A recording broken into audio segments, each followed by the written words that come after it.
Je voudrais tout d'abord exprimer tout le plaisir que j'ai de me retrouver aujourd'hui à Thiès, à l'ENSA, pour présider la cérémonie de remise de diplôme à 5 promotions d'ingénieurs agronomes. Je me réjouis de l'organisation de cette manifestation, qui, par son caractère solennel et convivial, contribue grandement à la vitalité de l'établissement. C'est pourquoi j'adresse mes félicitations, mes remerciements et mes encouragements à tous les acteurs qui ont initié et rendu possible une telle manifestation. Le caractère particulier et inédit de cet événement réside dans le fait qu'il consacre la graduation de 5 promotions de l'ENSA pour un effectif de 120 récipiendaires appartenant à 11 nationalités différentes du Bénin, du Burkina Faso, de Centrafrique, de France, d'Haïti, du Niger, du Mali, du Maroc, de la Mauritanie, du Sénégal et du Tchad. Monsieur le recteur, monsieur le directeur, chers collègues, en délivrant à ces récipiendaires leur parchemin, après 5 années de dur labeur, l'ENSA perpétue sa tradition de grande école pour fêter l'excellence dans la joie et la bonne humeur, répondant ainsi à la devise de l'Université de Thiès, je cite, « L'humilité mon choix, l'excellence ma voie ». C'est en restant sur cette voie de l'excellence que l'ENSA parviendra à maintenir et à consolider la place de leader qu'elle occupe dans le dispositif actuel de l'enseignement supérieur agricole. Car, faut-il le rappeler, avec l'avènement de son Excellence M. Macky Sall, président de la République, le sous-secteur de l'enseignement supérieur est en train d'accomplir de profondes mutations.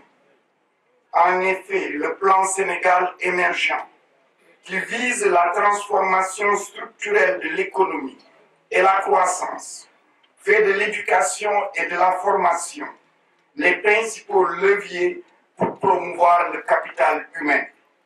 Ainsi, le sous-secteur de l'enseignement supérieur est-il appelé à fournir des ressources humaines de qualité et en quantité suffisante pour satisfaire le marché du travail et les besoins de l'économie de développement. Le tout dans un environnement mondial plus exigeant. Dans cette perspective, des investissements importants ont déjà été consentis par l'État du Sénégal et vont se poursuivre dans le cadre de la nouvelle carte universitaire et du programme de réforme prioritaire du sous-secteur. Permettez-moi, sans être exhaustif, d'en citer certains. La création de l'Autorité nationale d'assurance qualité de l'enseignement supérieur, qui est notre autorité de régulation de notre système. La création de la Direction générale de la recherche. L'engagement depuis 2012-2013 d'orienter tous les bacheliers qui en font la demande. La création de la plateforme www.campusn.sn, le second site internet le plus recherché au Sénégal en 2014. Le relèvement de la bande passante des universités à 310 mégas avec la mise à disposition gratuite dans les campus pédagogiques des bases de données, Sciences Directes, les revues Maçon, Scopus et il y a quelques jours pour les sciences économiques et gestion, les sciences juridiques et politiques, les lettres et sciences humaines de CareInfo. La création de l'Université virtuelle du Sénégal, adossée à 50 espaces numériques ouverts, dont un dans chaque département du Sénégal. Ces ENO abritent des formations destinées aux étudiants de l'UVS, l'Université virtuelle du Sénégal, aux autres étudiantes et étudiants, aux élèves et aux communautés. En 2016, ce seront 21 espaces numériques ouverts qui seront terminés et livrés. Ce sont les espaces numériques ouverts de Ziguinchor, de Oussouye, de Sédhiou, de Kolda, de Tambacounda, de Kédougou, de Kaffrine, de Kaolack, de Diourbel, de Fatick, de Mbour, de Thiès, de Louga, de Saint-Louis, de Ourossogui, de l'ECA, l'ex-ENEA, de Diamniadio et de Guédiawaye et de Pikine.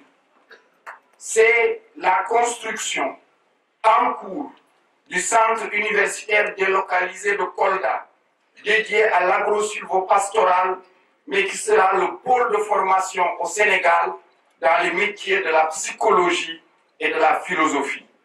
C'est la construction et l'équipement de 100 salles de travaux pratiques dans les établissements d'enseignement supérieur. L'ENSA bénéficie de ces constructions, nous venons de les visiter. L'Université de Thiès bénéficie de 26 laboratoires. La construction de 14 instituts d'enseignement supérieur, d'enseignement professionnel, ISEP, dont le premier a démarré son projet pilote ici à Thiès, et le site, la construction est en train d'être achevée puisque le gros œuvre est terminé pour un financement de 7 milliards de la Banque mondiale. Aujourd'hui, 4 ISEP, le financement est bouclé. C'est l'ISEP de Diamniadio dans le métier de l'automobile et des TIC, financé par la COICA et la Banque mondiale. C'est l'ISEP de Matam, entièrement financé par le gouvernement du Sénégal. C'est l'ISEP de Richard Toll et de Bignona à Niamey, financé par l'Agence française de développement. C'est le démarrage de la construction de la Cité du Savoir sur 14 hectares à Diamniadio. Les travaux ont démarré sur 4 déjà bâtiments. Il s'agit du centre de mutualisation et de partage, le cœur informatique de l'enseignement supérieur, la médiathèque pour la promotion de la culture scientifique, le planétarium avec un grand aquarium. Ce sera le premier planétarium construit en Afrique au sud du Sahara, hors Afrique du Sud. C'est la construction du siège de l'Autorité nationale d'assurance qualité. En 2016, les infrastructures suivantes vont suivre. Le siège de l'Université virtuelle du Sénégal, financé par la BAD, l'ISEP de Diamniadio, financé, comme je l'ai dit, par la COICA, le siège du ministère de l'Enseignement supérieur et de la Recherche, financé par la Banque mondiale, l'espace numérique ouvert de Diamniadio, financé par la COICA, et le centre de microscopie électronique, entièrement financé par le gouvernement du Sénégal, dont la commande est déjà faite pour 700 millions de francs CFA. Une grande bibliothèque publique.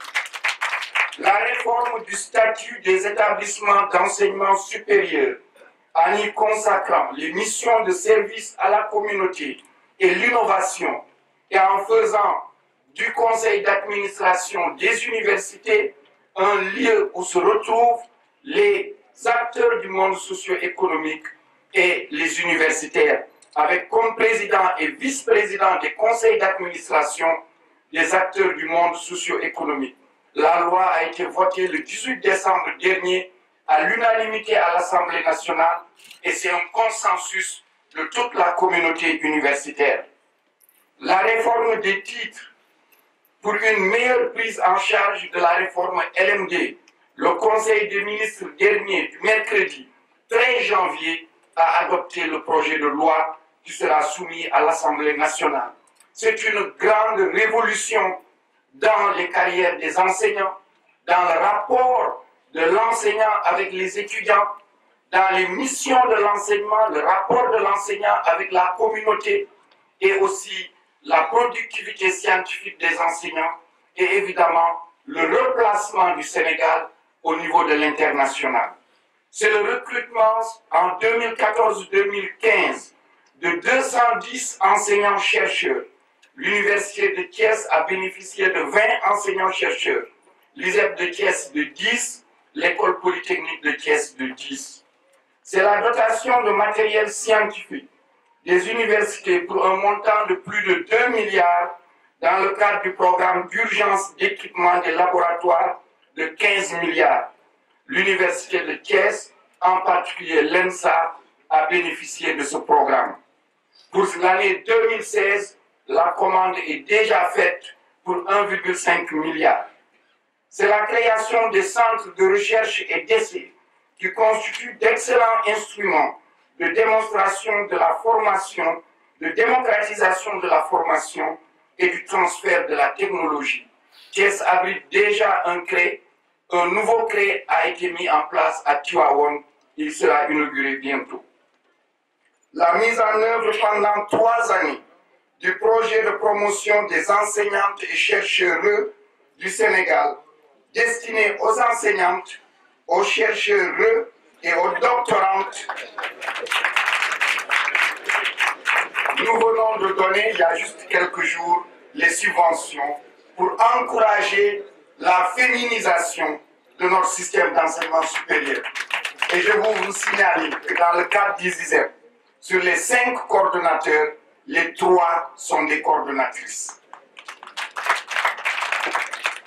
C'est aussi la mise en œuvre de la nouvelle politique des bourses par la création de bourses d'excellence nationales.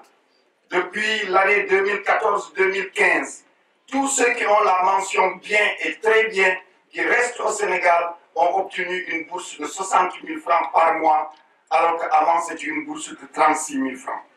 C'est la création des centres nationaux des œuvres universitaires, du Centre national des œuvres universitaires du Sénégal et des centres régionaux des œuvres universitaires du Sénégal pour mieux coller aux universités dans les régions. Et le 19 janvier, le comité technique va examiner le projet de loi, ce qui va nous permettre sûrement, d'ici 2-3 mois, d'arriver à la mise en place des centres régionaux des œuvres universitaires. Mesdames, Messieurs, à terme, les ressources mobilisées par le président de la République, M. Macky Sall, pour le développement des infrastructures du Sénégal dépasseront pour la période 2012-2017 302 milliards de francs CFA, soit plus du double de ce qui a été investi en équipement et infrastructures de 1960 à 2012, c'est-à-dire en 52 ans. Ce vaste programme s'inscrit en droite ligne des 11 décisions présidentielles qui sous-tendent la nouvelle carte universitaire dont l'Université de Thiès et l'ENSA doivent jouer un rôle important. Comme vous le savez, et beaucoup de parrains l'ont souligné ici, son Excellence M. Macky Sall, président de la République, dans sa vision pour un Sénégal émergent, place l'agriculture au cœur de sa stratégie de développement économique. L'agriculture doit être le moteur de la croissance économique en tirant les autres secteurs d'activité et l'emploi des jeunes. Pour ce faire, un accent tout particulier est accordé à l'enseignement et à la formation dans les métiers de l'agriculture. C'est cela qui justifie la création d'une université entièrement dédiée à l'agriculture, l'université du Sine Saloum El Hadj Ibrahima Niass, qui aura 30 000 étudiants et qui va démarrer en octobre prochain avec une cohorte de 6 500 étudiants. C'est aussi la création des ISEP, puisque sur ces 5 premiers ISEP, en dehors de l'ISEP de Diamniadio, le cœur de métier de ces ISEP, c'est l'agriculture. Monsieur le directeur de l'ENSA, j'exhorte l'ENSA à mettre en œuvre son plan stratégique quinquennal 2015-2019 en continuant la formation d'ingénieurs agronomes tout en diversifiant ses filières pour prendre en compte l'évolution de la demande en quantité et en qualité d'un marché de plus en plus exigeant.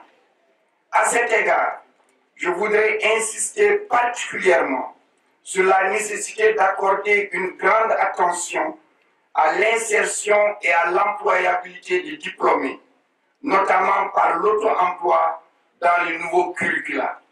Aussi, je lance un appel aux nouveaux ingénieurs diplômés, ainsi qu'aux élèves ingénieurs, futurs agronomes, pour qu'ils s'engagent à être aux avant-postes du combat de l'autosuffisance alimentaire, en s'appropriant les nombreuses initiatives du chef de l'État en la matière. Il s'agit, entre autres, du programme d'accélération de la cadence de l'agriculture, PRACAS, du projet de domaine agricole communautaire, PRODAC, de l'Agence nationale pour l'insertion et le développement agricole, ANIDA, et les différents programmes d'insertion des jeunes. Toutes ces initiatives offrent des opportunités d'insertion et d'épanouissement professionnel correspondant au profil d'ingénieur agronome, et votre implication pourrait servir de levier d'entraînement à toute la jeunesse sénégalaise pour un retour vers la terre. J'attends de vous que vous soyez les pionniers d'une nouvelle génération d'ingénieurs, agronomes, entrepreneurs, capables d'exploiter les opportunités et les grandes marges de progression qu'offrent les différents maillons de la chaîne de valeur agricole. Car nul n'est mieux placé que vous pour impulser durablement la modernisation du secteur agricole par le transfert et l'adaptation des innovations techniques et technologiques. Je voudrais enfin réitérer à l'ENSA et à son directeur que je félicite mes chaleureuses félicitations et mes encouragements pour son engagement à réaliser sa montée en puissance. Je l'ai dit ici depuis mon arrivée. La montée en puissance est vitale pour l'ENSA. Nous ne sommes plus dans la période où il faut former 20-25 ingénieurs. C'est ça qui a retardé l'agriculture au Sénégal. Nous ne sommes plus dans cette période. Notre pays doit être ambitieux, comme l'a dit quelqu'un ici. Si nous avons perdu du temps depuis 1960, c'est parce qu'on a manqué d'ambition. Ce qui est là, ceci est important. Les machines qui sont derrière, ici, ceci aurait dû commencer en 1960. Si ça avait commencé, on n'aurait pas perdu du temps. La mécanisation, l'utilisation des machines et autres pour développer notre agriculture, l'utilisation de la science et de la technologie. Mais gagnons du temps et faisons en sorte que les choses s'accélèrent. L'ENSA doit monter en puissance pour être une école d'ingénieurs de conception, parce que l'ENSA va rivaliser et rivalise déjà avec des structures universitaires. Des masters sortent dans les universités maintenant. Et quand l'université du Sine Saloum sera en place, ce ne sera pas 20 ingénieurs, ce ne sera pas 50 ingénieurs, ce sera 1000, 2000 ingénieurs, 3000 ingénieurs qui vont sortir en même temps. Vous ne pourrez gagner la bataille que par la qualité, l'efficacité de votre formation. D'où il ne faut pas dormir.